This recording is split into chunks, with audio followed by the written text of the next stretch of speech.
ድሕሪዚ ዘረባዚ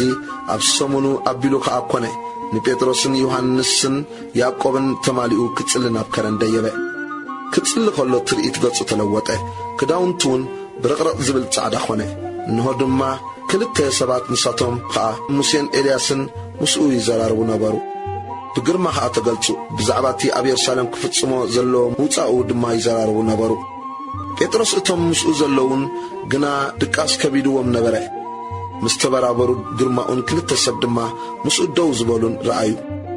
ኮነ ከዓ እቲኣቶም ካብኡ ክፍለዩ ከለዉ ጴጥሮስን ኢየሱስ መምህር ንኣና ኣብዚ ክንነብር ጽቡቕ እዩ ሰለስተ ዳስ ክንሰርሕ ሓደ ንኣኻ ሓደ ንሙሴ ሓደ እውን ንኤልያስ በሎ ዝብሎ ኣይፈልጥን ነበረ ንሱ እዚ ክዛረብ ከሎ ደበና መጺኡ ኣገልበቦም ናብ ደበና ከኣትዉ ከለዉ ከዓ ፈርሁ ካብቲ ደበና ድማ እቲ ዝሓረኽዎ ወደይ እዚ እዩ ንስምዕዎ ዝብል ድምፂ መጽእ